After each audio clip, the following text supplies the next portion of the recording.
అందరికీ మనలా excellence Telugu YouTube ఛానల్కి ఇంకోసారి సుస్వాగతం. ఈరోజు సైన్స్ అండ్ టెక్నాలజీకి సంబంధించిన విషయాల గురించి మాట్లాడుకుందాం.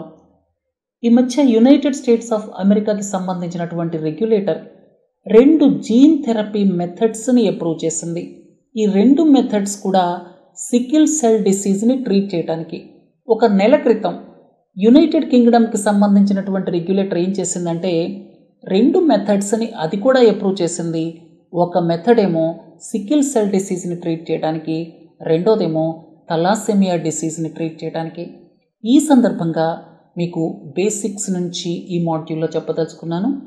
అసలు సికిల్ సెల్ డిసీజ్ అంటే ఏమిటి, థలాసెమియా అంటే ఏమిటి, సికిల్ సెల్ డిసీజ్కి ట్రైట్కి మధ్య తేడా ఏమిటి, డిఎన్ఏ అంటే ఏమిటి, జీన్ అంటే ఏమిటి, జీన్ థెరపీ అంటే ఏమిటి, సొమాటిక్ సెల్స్ని ఎలా మోడిఫై చేస్తారు, జెర్మ్లైన్ మోడిఫికేషన్ ఎలా చేస్తారు, ఎథికల్ బౌండరీస్ ఏమిటి, సిఆర్ఐఎస్పిఆర్ అంటే ఏమిటి, అలాగే United states of America approve చేసినటువంటి 2 మెథడ్స్ ఏమిటి, ఇవన్నీ కూడా రాగల 30 నిమిషాల్లో మీకు ఎక్స్ప్లెయిన్ చేస్తాను.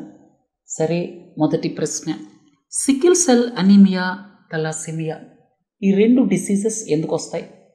ఈ 2 కూడా బ్లడ్ డిసార్డర్స్ అన్నమాట. ఇవన్నీ కూడా జెనెటిక్ డిజార్డర్స్. జెనెటిక్ డిజార్డర్స్ అంటే ఏమిటి? పేరెంట్స్ నుంచి పిల్లలకు వచ్చేటువంటి వాటిని జెనెటిక్ డిజార్డర్స్ అంటారు. అంటే మన జీన్ ఏదైతే ఉంటుందో, అంటే హ్యూమన్ బాడీలో మనం ఇంతకుముందు నేర్చుకున్నాం 3.05 బిలియన్ బేస్ పెయిర్స్ ఉన్నాయి. డిఎన్ఏ విషయానికి వస్తే కొంత పార్ట్ ఆఫ్ ద డిఎన్ఏ ఒక జీన్గా మనం చూడాలి. అంటే జీన్ అంటే అందులో కొంత పార్ట్ ఉంటుంది డిఎన్ఏకి సంబంధించి. అలాంటి జీన్స్ మన హ్యూమన్ జీనోమ్లో దాదాపుగా 20 నుంచి 25,000 జీన్స్ ఉన్నాయన్నమాట. వీటిల్లో ఎక్కడైనా సరే ఏదో ఒక ఎర్రర్ ఉందనుకోండి, అంటే ఆ డిఎన్ఏకి సంబంధించి ఏదైనా ఒక ఎర్రర్ ఉంటే అది పుట్టే వాళ్ళకి ట్రాన్స్మిట్ అయితే పుట్టే వాళ్ళకు కూడా ఆ జెనెటిక్ డిజార్డర్స్ వస్తాయి. సో అవేంటంటే క్యూర్ చేయటం చాలా కష్టం అనమాట. అంటే జెనెటిక్ డిజార్డర్స్ని క్యూర్ చేయటం నార్మల్గా మనం వాడేటువంటి మెడికేషన్స్ అంటాం కదా, మందు బిళ్ళలు వాడుతుంటాం, గొట్టాలు వాడుతుంటాం, వాటి వల్ల నార్మల్గా జరిగే పని కాదు. చాలా అడ్వాన్స్డ్ ట్రీట్మెంట్స్కి వెళ్ళాలి. జీన్ థెరపీ లాంటిది కావచ్చు, జీన్ సైలెన్సింగ్ లాంటిది కావచ్చు, అలాగే బోన్ మ్యారో ట్రాన్స్ప్లాంటేషన్ కావచ్చు, అంటే స్టెమ్ సెల్స్ని మార్క్ చేయటం. ఇలాంటి అడ్వాన్స్డ్ ట్రీట్మెంట్స్కి వెళితేనే జెనెటిక్ డిజార్డర్స్ని మనం పర్మనెంట్గా ట్రీట్ చేయగలం. ఏదైతే మనం చూస్తూ ఉంటామో మందులు వాడటం, అవన్నీ ఒక టెంపరీ సొల్యూషన్ అని చెప్పచ్చు. సరే, అసలు థలాసెమియా అంటే ఏమిటి? థలాసెమియా అంటే ఏమిటంటే ఇది ఇన్హెరిటెడ్ బ్లడ్ డిజార్డర్. అంటే ఇన్హెరిటెడ్ అంటే పేరెంట్స్ నుంచి పిల్లలకు వచ్చేదన్నమాట. అయితే ఇక్కడ ఏంటంటే హిమోగ్లోబిన్ తగినంతగా ఇక్కడ మ్యానుఫ్యాక్చర్ అవ్వదు. ఎందుకంటే ఆ ట్రాన్స్మిట్ అయ్యేటువంటి జీన్స్ ఏవైతే ఉంటాయో అందులో కొన్ని ఫాల్టీ జీన్స్ ఉంటాయి. ఆ ఫాల్టీ జీన్స్ మూలంగా సరైనంత హిమోగ్లోబిన్ తయారు అవ్వదనమాట. అంటే కామన్ మ్యాన్లో ఉండేటువంటి రెడ్ బ్లడ్ సెల్స్ ఏవైతే ఉంటాయో అన్ని రెడ్ బ్లడ్ సెల్స్ వేళ్లలో ఉండవన్నమాట. ఎందుకంటే తగినంత హిమోగ్లోబిన్ ప్రొడ్యూస్ అవ్వదు జెనెటిక్ డిసార్డర్స్ మూలంగా, ఇన్హెరిటెడ్ జెనెటిక్ డిసార్డర్స్ మూలంగా. దాంతో ఏమవుతుందంటే రెడ్ బ్లడ్ సెల్స్ వేరు భాగాలకి ఆక్సిజన్ తీసుకెళ్తుంది కదా, మీ అందరికీ తెలుసు. ఆక్సిజన్ క్యారీయింగ్ అంతా కూడా హెమోగ్లోబిన్ ప్రోటీన్ ద్వారా జరుగుతుంది. మీరు డాక్టర్ గారి దగ్గరికి వెళితే హెమోగ్లోబిన్ ఎంత ఉంది అని క్యాలిక్యులేట్ చేస్తారు. అది తక్కువ ఉంటే ఐరన్ ట్యాబ్లెట్స్ వేసుకోండి అని చెప్తారు, లేకపోతే ఇంకొక మందులు వేసుకోండి అని చెప్తారు. సో హెమోగ్లోబిన్ తక్కువ ఉండటం వల్ల, ఆక్సిజన్ క్యారీయింగ్ కెపాసిటీ తక్కువగా ఉండటం వల్ల ఏమవుతుందంటే తొందరగా అలసిపోతారు. అన్ని నార్మల్ పనులు వాళ్ళు చేసుకోలేరు. ఇది థలాసెమియా. రెండోది సికిల్ సెల్ డిసీజ్ గురించి నేను ఎక్కువ కాన్సన్ట్రేట్ చేస్తాను. ఎందుకంటే భారతదేశం కూడా సికిల్ సెల్ డిసీజ్ని మాస్ స్క్రీనింగ్ చేసి దాన్ని ఎలిమినేట్ చేయాలన్నటువంటి లక్ష్యాన్ని పెట్టుకుంది. కాబట్టి నేను sickle cell disease, sickle cell trait అంటే ఏమిటి, దాని మీద ఎక్కువ ఫోకస్ చేస్తాను. 2 ముఖ్యమైన విషయాలు మీకు చెప్పాలి. సికిల్ సెల్ డిసీజ్ ఏదైతే ఉందో అది ట్రైబల్ పాపులేషన్స్లో ఎక్కువగా ఉంది. ఎందుకంటే ట్రైబల్ పాపులేషన్స్లో క్లోజ్గా ఉండేటువంటి ఫ్యామిలీస్లో పెళ్ళిళ్ళు ఎక్కువగా జరుగుతూ ఉంటాయి. అందుకని ఇక్కడ ఒకవేళ బ్లడ్ డిసార్డర్స్ ఉంటే అవి నెక్స్ట్ జనరేషన్స్కి ట్రాన్స్మిట్ అవుతాయన్నమాట. సో క్లోజ్డ్ గ్రూప్స్లో మ్యారేజెస్ జరగటం వలన ఇక్కడ ట్రైబల్ పాపులేషన్స్లో ఈ యొక్క జెనెటిక్ డిజార్డర్స్ ఎక్కువగా ఉన్నాయి. తర్వాత రెండోది ఏంటంటే ఇలాంటి డిజార్డర్స్ ఉన్న వాళ్ళంటే సికిల్ సెల్ డిసీజ్ ఉన్న వాళ్ళకి మలేరియా రెసిస్టెన్స్ కూడా ఎక్కువే ఉంటుంది అని చెప్పి ఈ మధ్య వచ్చినటువంటి సర్వేస్లో తేలిందనమాట. అయితే సికిల్ సెల్ డిసీజ్ ఎందుకు వస్తుంది? సికిల్ సెల్ డిసీజ్ మీకు అర్థం కావాలంటే హెమోగ్లోబిన్ అనేది ఉంది కదా. హెమోగ్లోబిన్ అంటే ఏమిటి? రెడ్ బ్లడ్ సెల్లో ఉంటుంది. అది ప్రోటీన్. అందులో 4 సబ్ యూనిట్స్ ఉంటాయి. ఈ ప్రోటీన్ తయారు కావాలంటే 4 సబ్ యూనిట్స్ ఉంటాయి. 2 alpha sub units, 2 beta sub units. అర్థమైంది కదా? 2 alpha sub units, 2 beta sub units ఉంటాయి. ఆ 2 బీటా సబ్ యూనిట్స్ ఏవైతే ఉన్నాయో ఆ 2 కూడా మ్యూటేషన్ జరిగితే, మార్పు చెందితే, ఫాల్టీ జీన్గా తయారైతే అప్పుడు ఆ డిసీజ్ వస్తుంది. ఆ 2 బీటా జీన్స్ చేంజ్ అవ్వాలి. ఆ 2 బీటా జీన్స్ మోడిఫై ఎలా అవుతాయి? ఒక డిఫార్మిటీ అంటే ఒక ఫాల్టీ జీనేమో మదర్ నుంచి వస్తుంది, ఒక ఫాల్టీ జీనేమో ఫాదర్ నుంచి వస్తుంది. సో ఇద్దరి నుంచి 2 ఫాల్టీ బీటా జీన్స్ వస్తే 2 బీటా సబ్ యూనిట్స్ ఎఫెక్ట్ అయిపోతాయి. కాబట్టి అప్పుడు వాళ్ళకి సికిల్ సెల్ డిసీజ్ వస్తుంది. అదే ఒక బీటా యూనిట్ ఎఫెక్ట్ అయిందనుకోండి, సబ్ యూనిట్, ఒక బీటా సబ్ యూనిట్ ఎఫెక్ట్ అయితే డిసీజ్ రాదు, ట్రైట్ ఉంటుంది. ఎవరికీ తెలియదు, ఆరోగ్యంగానే ఉంటారు.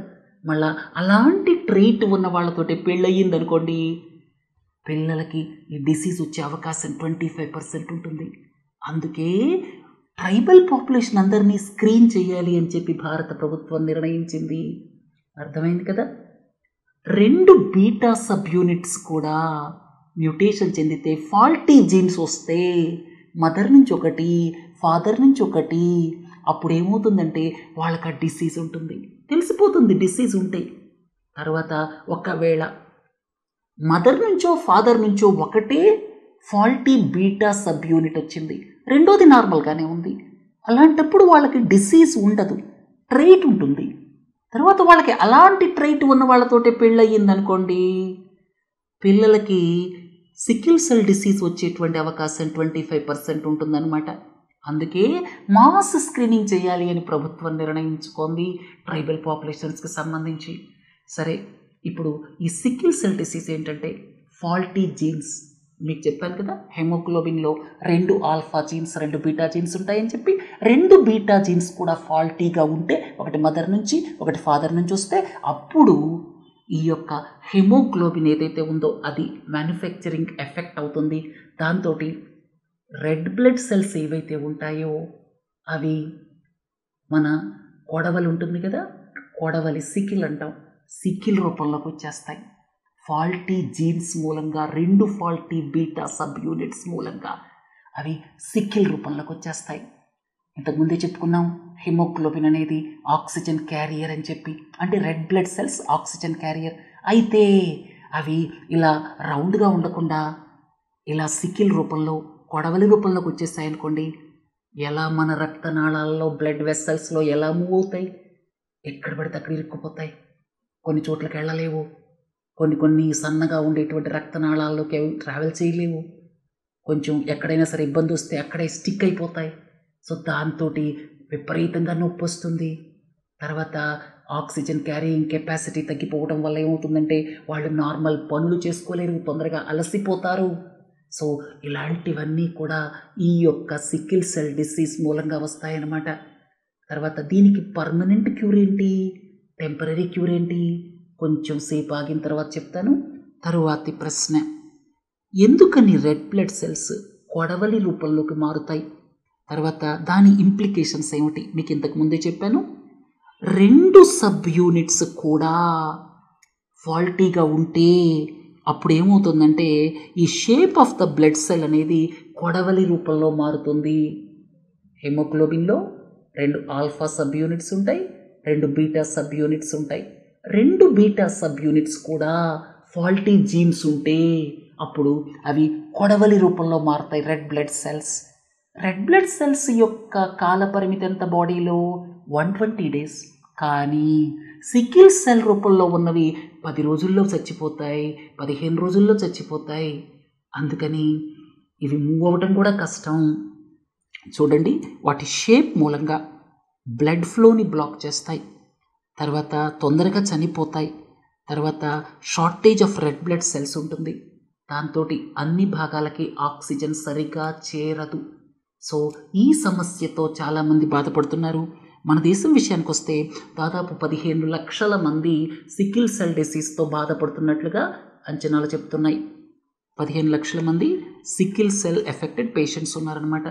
తర్వాత సికిల్ సెల్ డిసీజ్కి సంబంధించి ఇంకొక ముఖ్యమైన ప్రశ్న, సికిల్ సెల్ డిసీజ్కి ట్రైట్కి తేడా ఏమిటి?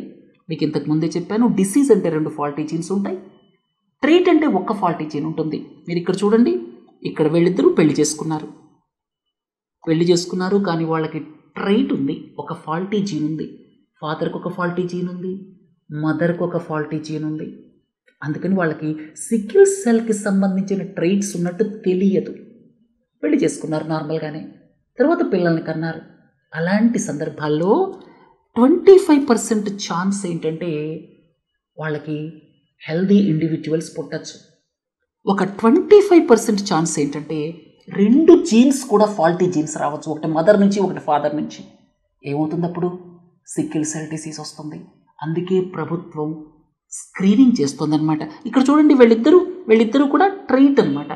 రాబోయే కాలంలో వీళ్ళు ఒకవేళ వేరే అలాంటి ట్రైట్ ఉన్న వాళ్ళని పెళ్లి చేసుకున్నారనుకోండి, అప్పుడు పిల్లలకి 25% ఛాన్స్ ఉందన్నమాట సికిల్ సెల్ డిసీజ్ రావడానికి. అర్థమైంది కదా? సో సికిల్ సెల్ డిసీజ్ అంటే ఆల్రెడీ డిసీజ్ ఉంటుంది, సికిల్ రూపంలో అవి ఇలా ఉంటాయి red blood cells. Sickle cell trait అంటే ఏమిటంటే వాళ్ళు క్యారియర్స్ ఆఫ్ 1 ఫాల్టీ జీన్, అది వాళ్ళకి తెలియదు అనమాట. అర్థమైంది కదా? తరువాత ట్రీట్మెంట్ ఆప్షన్స్ ఏమిటి సికిల్ సెల్ డిసీజ్కి? ఇక్కడ సికిల్ సెల్ డిసీజ్ టెంపరీగా, అంటే ఒక విధంగా చెప్పాలంటే ఆ డిసీజ్ని మేనేజ్ చేయడానికి 2 రకాలుగా చేస్తున్నారు. ఒకటి ఏంటంటే హైడ్రాక్సీ యూరియా అనేటువంటి బిళ్ళని వాడుతున్నారు, హైడ్రాక్సీ యూరియా. తర్వాత రెండోది ఏంటంటే బ్లడ్ ట్రాన్స్ఫ్యూషన్, అంటే హెల్తీ ఇండివిజువల్స్ దగ్గర బ్లడ్ తీసుకొని అందులో రెడ్ బ్లడ్ సెల్స్ని బయటికి తీసి వాటిని రెగ్యులర్గా 15 రోజులకో నెలకో బాడీలో ఎక్కించడం అనమాట. ఎందుకంటే కొన్నైనా సరే హెల్దీ రెడ్ బ్లడ్ సెల్స్ ఉంటే వాళ్ళు నార్మల్గా ఫంక్షన్ చేసుకోగలుగుతారని చెప్పి. ఎందుకంటే వాళ్ళ బాడీ హెల్దీ రెడ్ బ్లడ్ సెల్స్ని ప్రొడ్యూస్ చేయదు కదా, అందుకని బయట నుంచి ఇస్తామన్నమాట. సో వీళ్ళని మేనేజ్ చేయటం 2 రకాలుగా జరుగుతుంది. ఒకటేంటంటే ట్యాబ్లెట్ హైడ్రాక్సీ యూరియా ఇవ్వటం, రెండోదేమో ఈ రెడ్ బ్లడ్ సెల్స్ని తీసుకొచ్చి ఇంజెక్ట్ చేయటం, హెల్దీ రెడ్ బ్లడ్ సెల్స్ని. ఈ 2 నార్మల్ మేనేజ్మెంట్. అయితే పర్మనెంట్ క్యూర్ లేదా? పర్మనెంట్ క్యూర్ ఉంది, అది కష్టమైనటువంటి పర్మనెంట్ క్యూర్. 2 రకాలైన పర్మనెంట్ క్యూర్ ఉంది. ఒకటేంటంటే బోన్ మ్యారో ట్రాన్స్ప్లాంటేషన్. అంటే బోన్ మ్యారో అంటే ఏమిటి? అక్కడే కదా స్టెమ్ సెల్స్ ఉండేది. సో స్టెమ్ సెల్స్ని పూర్తిగా మార్చేయటం అనమాట. అంటే ఇక్కడ ఈ స్టెమ్ సెల్స్ ఏవైతే ఉన్నాయో వాటిని ట్రాన్స్ప్లాంట్ చేసేయటం అంటే బోన్ మ్యారో ట్రాన్స్ప్లాంటేషన్ అనమాట. సో అది పర్మనెంట్ క్యూర్, కానీ చాలా కష్టమైన పని. ఎవరైనా సరే హెల్దీ ఇండివిజువల్ డోనర్ ఉండాలి, మ్యాచ్ అయ్యేటువంటి డోనర్. సో హెల్దీ పర్సన్ యొక్క బోన్ మ్యారోని తీసుకొచ్చి ఇక్కడ రిప్లేస్ చేయటం, దాన్ని ఇంకో రకంగా చెప్పాలంటే స్టెమ్ సెల్ ట్రాన్స్ప్లాంటేషన్ అనొచ్చు, లేకపోతే బోన్ మ్యారో ట్రాన్స్ప్లాంటేషన్ అనొచ్చు. ఇది ఒక రకమైనటువంటి పర్మనెంట్ క్యూర్, ఇంకా ఎక్కడా కూడా విరివిగా అందుబాటులోకి రాలేదు. ఉదాహరణకు చూడండి, ఈ యొక్క సికిల్ సెల్ డిసీజ్తో ఎఫెక్ట్ అయ్యేటువంటి ఇండివిజువల్స్ పేద దేశాల్లో ఉంటారు. అదే అడ్వాన్స్డ్ కంట్రీస్ ఉన్నాయి అనుకోండి, అక్కడ హెల్త్ కేర్ సిస్టమ్స్ బాగుంటాయి. తర్వాత ఇక్కడలాగా పెళ్ళిళ్ళు చేసుకోరు వాళ్ళు. దాంతో అక్కడ ఈ సికిల్ సెల్ డిసీజ్కి సంబంధించిన ట్రైట్స్ చాలా తక్కువగా ఉంటాయి. ట్రైబల్ పాపులేషన్స్లో, ఆఫ్రికన్ కంట్రీస్లో ఉన్నటువంటి కొన్ని రకాల కమ్యూనిటీస్లో ఇవి ఎక్కువగా ఉంటాయి. అందుకే వీటి మీద అడ్వాన్స్డ్ కంట్రీస్ యొక్క దృష్టి కూడా అంత ఉండదు కదా. సరే, ఎనీహౌ ఇప్పుడు యూకే ఒక జీన్ థెరపీని అప్రూవ్ చేయటం, United states of America approve చేయటం శుభ పరిణామం. తర్వాత మీకు చెప్పాను కదా, ఒక సొల్యూషన్ ఏంటంటే ఈ స్టెమ్ సెల్ ట్రాన్స్ప్లాంటేషన్. ఈ స్టెమ్ సెల్స్ అంటే ఏమిటి అనేది మీకు ఇంకొక లెక్చర్లో చెప్తాను. తర్వాత రెండోది ఏంటి? జీన్ థెరపీ అనమాట. అంటే ఆ ఫాల్టీ జీన్ని రిప్లేస్ చేయటం అనమాట. సో జీన్ థెరపీ అనేటువంటి దాన్ని ఇప్పుడు అప్రూవ్ చేశారనమాట. అర్థమైంది కదా. నార్మల్ మేనేజ్మెంట్ ఏమో బ్లడ్ ట్రాన్స్ఫ్యూషన్, అలాగే మెడిసిన్స్ వాడటం. పర్మనెంట్ సొల్యూషన్ మాత్రం 2 ఉన్నాయి. బోన్ మ్యారో ట్రాన్స్ప్లాంటేషన్ ఒకటి, రెండోది జీన్ థెరపీ అనమాట. ఇప్పుడు ఆ జీన్ థెరపీకి సంబంధించి ఇప్పుడు అప్రూవల్ చేయటం, యూకే వాళ్ళు రెగ్యులేటర్స్ అప్రూవ్ చేయటం, తర్వాత United states of America regulators approve చేయటం, రాబోయే కాలంలో అది అందుబాటులోకి రావటం, ఇవన్నీ జరిగే అవకాశాలు ఉన్నాయి. అర్థమైంది కదా. తర్వాత అసలు డిఎన్ఏ జీన్స్ అంటే ఏమిటి? మీ అందరికీ తెలుసు, న్యూక్లియస్లో మెజారిటీ ఆఫ్ ద డిఎన్ఏ ఉంటుంది. న్యూక్లియస్లో మెజారిటీ ఆఫ్ ద డిఎన్ఏ ఉంటుంది. కొద్దిపాటి డిఎన్ఏ మైటోకాండ్రియాలో ఉంటుంది. అసలు మైటోకాండ్రియాలో ఉండే డిఎన్ఏ ఏం చేస్తుంది అనేది నేను వచ్చే వారం ఒక ప్రశ్న అడిగి చెప్తాను. సరే, న్యూక్లియస్లో ఈ లోపల ఉండేటువంటి డిఎన్ఏ ఏదైతే ఉందో అది 3.05 బిలియన్ బేస్ పెయిర్స్. ఇంతకుముందు 3 బిలియన్ బేస్ పెయిర్స్ అనుకున్నారు. ఈ మధ్య టెలోమేర్ టు టెలోమేర్ కన్సార్టియం వాళ్ళు 3.05 బిలియన్ బేస్ పెయిర్స్ అని చెప్పారనమాట. అర్థమైంది కదా. సో ఇన్ని డిఎన్ఏ బేస్ పెయిర్స్ ఉన్నాయి. వీటిల్లో కొంత భాగాన్ని తీసుకుంటే ఒక జీన్ అవుతుంది. జీన్స్లో రకరకాలుగా డిఎన్ఏలు ఉంటాయి. కొన్నిట్లో తక్కువ డిఎన్ఏ ఉంటుంది, కొన్నిట్లో పొడవైన డిఎన్ఏ ఉంటుంది. తర్వాత జీన్ అనేది ఏంటంటే అది ఫిజికల్ డెవలప్మెంట్ని, బిహేవియర్ని కంట్రోల్ చేస్తుంది. తర్వాత ఫిజికల్ అట్రిబ్యూట్స్, మనం నల్లగా ఉన్నామా, తెల్లగా ఉన్నామా, ఫెయిర్గా ఉన్నామా, మన ఇంటెలిజెన్స్ ఎలా ఉంది, ఐసైట్ ఎలా ఉంది, మనకి డిసీజెస్ వచ్చే అవకాశం ఉందా, బిహేవియరల్ ట్రైట్స్ ఏమిటి, ఇదంతా కూడా మన యొక్క జెనెటిక్ మెటీరియల్ ఏదైతే ఉందో డిఎన్ఏలో, అంటే రకరకాల జీన్స్ ఉన్నాయి కదా, వాటిల్లో ఎన్కోడ్ చేయబడి ఉంటుందన్నమాట. అర్థమైంది కదా. తర్వాత ఏదైనా సరే ఇన్ఫర్మేషన్ని ఆల్టర్ చేస్తే మనం కొన్ని ఫీచర్స్ని ఆల్టర్ చేయొచ్చు అనమాట. అర్థమైంది కదా. సో ఇక్కడ డిఎన్ఏ జీన్స్ గురించి ఎక్స్ప్లెయిన్ చేసిన తర్వాత అసలు జీన్ థెరపీ అంటే ఏమిటి, తర్వాత జీన్ థెరపీకి జీన్ సైలెన్సింగ్కి డిఫరెన్స్ మళ్ళీ ఒకసారి నేను వచ్చేవారని చెప్తాను. జీన్ థెరపీ, జీన్ సైలెన్సింగ్, ఇంకా ఈ జీన్స్కి సంబంధించి రకరకాల డెవలప్మెంట్స్ జరిగాయి, ప్రైమ్ ఎడిటింగ్ అని చెప్పి, అవన్నీ రాబోయే లెక్చర్స్లో క్వశ్చన్స్ అడిగి మీకు ఎక్స్ప్లెయిన్ చేస్తాను. అసలు జీన్ థెరపీ అంటే ఏమిటి? Permanently altering the hard copy of the genetic instructions. అంటే డిఎన్ఏలో ఉన్నటువంటి ఏవైతే కాంపోనెంట్స్ ఉన్నాయో, ఎక్కడైనా సరే మిస్టేక్ ఉంటే, ఎక్కడైనా ఫాల్టీ జీన్ ఉంటే దాన్ని కట్ చేసేయటం, లేకపోతే ఆల్టర్ చేసేయటం, లేకపోతే ఇంకొక జీన్ని తీసుకొచ్చి అందులో ప్రవేశపెట్టేయటం, ఇలాంటి వాటిని ఏమంటారంటే జీన్ థెరపీ అంటారనమాట. అర్థమైంది కదా.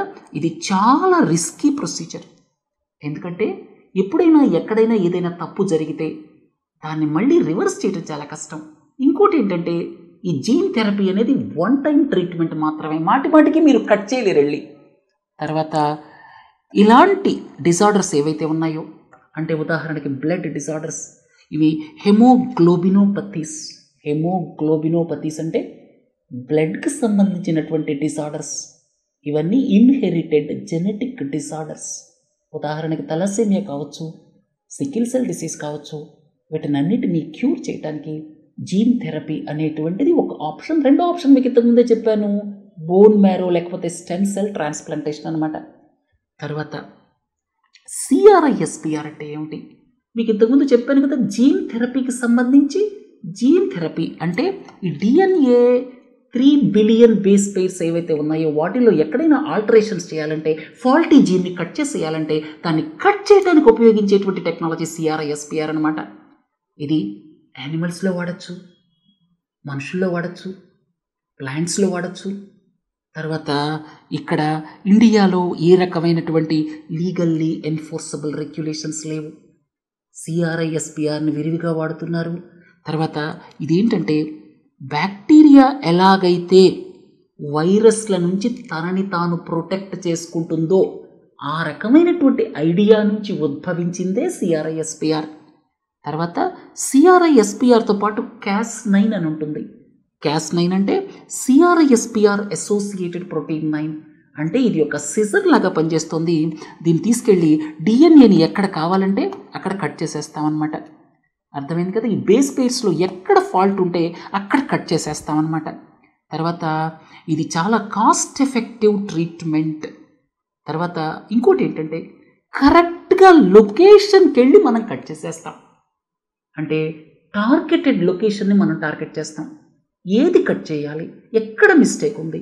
అలా కాకుండా మీకు నార్మల్ థెరపీస్ ఉన్నాయనుకోండి, రేడియేషన్ థెరపీ, క్యాన్సర్ పేషెంట్స్కి రేడియేషన్ థెరపీ ఇస్తారు. అప్పుడు ఏమవుతుంది, ఆ క్యాన్సర్ ఉన్నటువంటి చోట కాకుండా పక్కన ఉన్న భాగాలు కూడా ఎఫెక్ట్ అవుతాయి. మీరు అంత టార్గెటెడ్గా చేయలేరు. అలాగే కెమోథెరపీ, క్యాన్సర్ పేషెంట్స్ కెమోథెరపీ ఇస్తారు. కెమోథెరపీలో కొన్ని కెమికల్స్ వాడతారు. వాటితోటి నార్మల్ జీన్స్ కూడా ఎఫెక్ట్ అయిపోతాయి, నార్మల్ హెల్త్ కూడా ఎఫెక్ట్ అయిపోతుంది.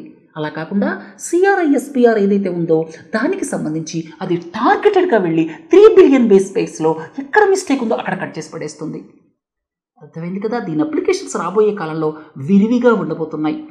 అయితే దీనికి సంబంధించి మనం జెనెటిక్ డిజార్డర్స్ని, జెనెటిక్ డిసీజెస్ని ట్రీట్ చేయడానికి వాడచ్చు. అయితే ఇక్కడ ఎథికల్ బౌండరీస్ ఏంటంటే, ఈ యొక్క సిఆర్ఐఎస్పిఆర్కి సంబంధించి రాబోయే కాలంలో దీన్ని విరివిగా వాడబోతున్నారు. ప్లాంట్స్లో కావచ్చు, యానిమల్స్లో కావచ్చు. ఇది ప్రిసైజ్ ఎఫిషియంట్ మోడిఫికేషన్స్ చేయగలదు. 3 బిలియన్ బేస్ పేర్స్లో ఎక్కడ మిస్టేక్ ఉన్నా కూడా దాన్ని కరెక్ట్ చేయగలదు. తర్వాత ఇంకోటి ఏంటంటే, దీని ద్వారా జెనెటిక్ డిసీజెస్ని ట్రీట్ చేయొచ్చు. ఉదాహరణకి ఇప్పుడు మనం చెప్పుకున్నటువంటి 2 ట్రీట్మెంట్స్ కావచ్చు, తలసేమియాకి సంబంధించి కావచ్చు, లేకపోతే సికిల్ సెల్ డిసీజ్కి సంబంధించి కావచ్చు. జెనెటికల్గా ప్లాంట్స్ని మోడిఫై చేయొచ్చు, జెనెటికల్లీ మోడిఫైడ్ క్రాప్స్ని డెవలప్ చేయొచ్చు, డిజైన్ చేయొచ్చు. తర్వాత హ్యూమన్ బాడీలో ఉన్నటువంటి ఎనామలీస్ని కరెక్ట్ చేయొచ్చు జెనెటిక్ మోడిఫికేషన్స్ ద్వారా. అయితే ఇక్కడ జెర్మ్లైన్ మోడిఫికేషన్స్ మాత్రం బియాండ్ ఎథికల్ బౌండరీస్ అవుతాయి. ఒక 5-6 ఏళ్ల క్రితం గుర్తు తెచ్చుకోండి, చైనాలో ఎర్లీ ఎంబ్రియో ఫెర్టిలైజ్ అయిన తర్వాత, egg cells, sperm cells fertilise అయిపోయిన తర్వాత ఎర్లీ డేస్లో దానికి మోడిఫికేషన్ చేశారు. ఆ పుట్టబోయేటువంటి బేబీకి హెచ్ఐవి రాకుండా ఉండటం కోసం అక్కడ మోడిఫికేషన్స్ చేశారు. అది చాలా డేంజర్. వాటిని ఏమంటారంటే జెర్మ్లైన్ మోడిఫికేషన్స్ అంటారు. జెర్మ్లైన్ మోడిఫికేషన్స్ అంటే ఏమిటంటే, ఎగ్ సెల్స్కి కానీ, స్పెర్మ్ సెల్స్కి కానీ, ఎర్లీ ఎంబ్రియో సెల్స్కి కానీ మీరు మోడిఫికేషన్స్ చేశారనుకోండి, అవి రాబోయే తరాలకు కూడా వెళతాయి. అవి passed on to the next generations, ఆఫ్ స్ప్రింగ్కి పాస్ ఆన్ అవుతాయి. అలా పాస్ ఆన్ అయితే ఏదైనా తేడా జరిగిందనుకోండి, ఏమిటి పరిస్థితి? రాబోయే తరాలు కూడా ఎఫెక్ట్ అయిపోతాయి కదా. రెండోది ఏంటంటే, అట్లా జెర్మ్లైన్ మోడిఫికేషన్స్ చేసి మీరు డిజైనర్ బేబీస్ని కూడా తయారు చేయాలని చూడొచ్చు. మీకు ఇష్టమైన బేబీస్ని 6 అడుగులు ఎత్తు ఉండాలి, పెద్ద బ్రెయిన్ ఉండాలి, ఇంటెలిజెంట్ అయి ఉండాలి. అట్లా ట్రైట్స్తో కూడా మీరు డిజైన్ చేయొచ్చు రాబోయే కాలంలో. అందుకే డిజైనర్ బేబీస్ కావచ్చు, జెర్మ్లైన్ మోడిఫికేషన్ కావచ్చు, ప్రపంచవ్యాప్తంగా వాటిని అలౌ చేయటం లేదు. వాటిని వేరు దేశాల వాళ్ళు ఒప్పుకోవటం లేదు.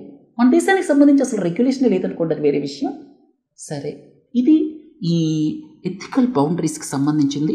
జెర్మ్లైన్ మోడిఫికేషన్ అంటే ఏమిటి, డిజైనర్ బేబీస్ అంటే ఏమిటి ఒకసారి గుర్తుపెట్టుకోండి. సో ఇప్పుడు ఏదైతే మనం ట్రీట్మెంట్స్ గురించి మాట్లాడుకుంటున్నామో ఇవన్నీ కూడా సొమాటిక్ సెల్ మోడిఫికేషన్స్ అని చెప్పచ్చు. ఇవి రాబోయే తరాలకి పాస్ ఆన్ అవ్వవన్నమాట. ఏవైతే మోడిఫికేషన్స్ చేస్తున్నారో, జెర్మ్లైన్ మోడిఫికేషన్స్ చేస్తే రాబోయే తరాలకి, ఎగ్ సెల్స్కి కానీ, స్పెర్మ్ సెల్స్కి కానీ, ఎర్లీ ఎంబ్రియో సెల్స్కి కానీ మోడిఫికేషన్స్ చేస్తే రాబోయే తరాలకి పాస్ ఆన్ అవుతాయి అన్నమాట. సరే, ఇప్పుడు వీళ్ళు క్యాస్జెవి, లిఫ్జెనియా ఈ 2 మెథడ్స్ని అప్రూవ్ చేశారు. వీటిల్లోకి అంత డీటెయిల్గా మనం వెళ్ళాల్సినటువంటి అవసరం లేదు. ఇన్ఫ్యాక్ట్ ఇలాంటి మెథడ్సే యూకే కూడా అప్రూవ్ చేసింది. 12 సంవత్సరాలు దాటినటువంటి పిల్లలకి, ఈ సికిల్ సెల్ డిసీజ్ ఉన్న వాళ్ళకి ఈ జీన్ థెరపీ ద్వారా వాళ్ళకి పర్మనెంట్ క్యూర్ తీసుకురావచ్చు. ఇంతకుముందే చెప్పాను, బోన్ మ్యారో ట్రాన్స్ప్లాంటేషన్ దాని ద్వారా కూడా చేయొచ్చు. జీన్ థెరపీ 2వ మోడల్ అనమాట. ఇక్కడ క్యాస్జెవి ఇదేం చేస్తుందంటే, సిఆర్ఐఎస్పిఆర్ ఇందాక చెప్పుకున్నాం కదా, సిఆర్ఐఎస్పిఆర్ టూల్ని ఉపయోగించి ఆ యొక్క పర్టికులర్ జీన్ని డిసేబుల్ చేస్తుంది. అక్కడ కట్ చేసి పడేస్తుంది, దాని యొక్క ఎఫెక్ట్ లేకుండా చేసేస్తుంది. తర్వాత లిఫ్జెనియా ఏం చేస్తుందంటే, కొత్త జీన్ని హిమోగ్లోబిన్లో ఇంట్రడ్యూస్ చేస్తుంది. ఇట్లా 2 మెథడ్స్ ద్వారా ఈ యొక్క జీన్ థెరపీని చేయడానికి యుఎస్ఎఫ్డిఏ అప్రూవల్ ఇచ్చింది. ఇలాంటి వాటికే 1 నెల క్రితం యూకే కూడా అప్రూవ్ చేసింది. యూకేనేమో 2 డిసీజెస్కి అప్రూవ్ చేసింది, సికిల్ సెల్ అలాగే తలాసేమియా. తలాసేమియాకి సంబంధించి కూడా అమెరికా కొద్ది రోజుల తర్వాత అప్రూవ్ చేసేటువంటి అవకాశం ఉంది అని వార్తలు వచ్చాయి. అర్థమైంది కదా. తరువాతి ప్రశ్న, వీటిని ఎలా చూడాలంటే ఇప్పుడు ప్రస్తుతానికి బోన్ మ్యారో ట్రాన్స్ప్లాంటేషనే ఇంకా పూర్తిగా అందుబాటులోకి రాలేదు. చాలా అడ్వాన్స్డ్ ట్రీట్మెంట్ టెక్నిక్ అది. సో అది ఇంకా అందుబాటులోకి రాలేదు. ఉన్నా కూడా అడ్వాన్స్డ్ ఫెసిలిటీస్ ఉన్నటువంటి వాటిల్లోనే ఉంది. వీళ్ళేమో పేషెంట్స్ ఏమో ఎక్కడో ఇంటీరియర్ ఏరియాస్లో ఉన్నారు. రెండోది ఏంటంటే ఇక్కడ జీన్ ఎడిటింగ్లో అంటే ఈ జీన్ థెరపీ ఏదైతే ఉందో వాళ్ళు వాడేది వాళ్ళ ఓన్ బ్లడ్ సెల్స్ కాబట్టి ఆ యొక్క బోన్ మ్యారో ట్రాన్స్ప్లాంటేషన్తో పోలిస్తే ఇక్కడ అడ్వాంటేజ్ ఉంది. వాళ్ళ ఓన్ బ్లడ్ని వాడతారు కాబట్టి ఇక్కడ ఈ డోనర్ సమస్య లేదు. అయితే అడ్వాన్స్డ్ హెల్త్ కేర్ ఫెసిలిటీస్ ఉండటం అనేది ఒక పెద్ద సమస్య అనమాట. అలా లేకుండా దీన్ని చేయలేరు కదా. తర్వాత అది ఎంతవరకు అవైలబుల్గా ఉంది ప్రపంచవ్యాప్తంగా, ఎంతకాలంలో అవైలబిలిటీలోకి వస్తుంది అనేది ఇప్పుడు పెద్ద క్వశ్చన్ మార్క్ అనమాట. రెండోది ఏంటంటే మనం ఇప్పుడు క్లినికల్ ట్రయల్స్ అన్నీ కూడా చాలా కొద్ది మంది పేషెంట్స్ మీద చేయటం, షార్ట్ డ్యూరేషన్లో చేయటం జరిగింది. ఈ జీన్ థెరపీ అంటే లాంగ్ టర్మ్ కాంప్లికేషన్స్ ఉండొచ్చు. సో అసలు లాంగ్ టర్మ్ కాంప్లికేషన్స్ తర్వాత వీటి ఎఫికసీ ఏమిటి, 10 ఏళ్ళు పోయిన తర్వాత 15 ఏళ్ళు పోయిన తర్వాత వీటి పరిణామాలు ఎలా ఉంటాయి అనేటువంటిది ఇప్పుడే ఐడెంటిఫై చేయడం కష్టం. తర్వాత అన్ఇంటెండెడ్ జెనెటిక్ మోడిఫికేషన్స్, సిఆర్ఐఎస్పిఆర్ ద్వారా మనం ఏదైతే మోడిఫికేషన్స్ చేస్తున్నామో వీటి యొక్క అన్ఇంటెండెడ్ కాన్సిక్వెన్సెస్ ఏముంటాయో కూడా ఈరోజు తెలియదు అనమాట. కాబట్టి ఈ రెండింటి గురించి ఆలోచించాలి. సో సికిల్ సెల్ డిసీజ్కి సంబంధించి మీకు ఇంతకుముందే చెప్పాను, మెడికేషన్ హైడ్రాక్సీ యూరియా, అలాగే టెంపరరీ సొల్యూషన్ ఏంటంటే బ్లడ్ ట్రాన్స్ఫ్యూషన్స్, పర్మనెంట్ సొల్యూషన్స్ ఏంటంటే జీన్ థెరపీ, అలాగే ఈ యొక్క బోన్ మ్యారో ట్రాన్స్ప్లాంటేషన్ లేకపోతే స్టెమ్ సెల్ ట్రాన్స్ప్లాంటేషన్ అని చెప్పుకోవచ్చు. ఇక మిగతా విషయాలకు సంబంధించి చాలా ముఖ్యమైన విషయాలు ఉన్నాయి. వచ్చే వారం లెక్చర్లో మాట్లాడుకుందాం. నమస్తే.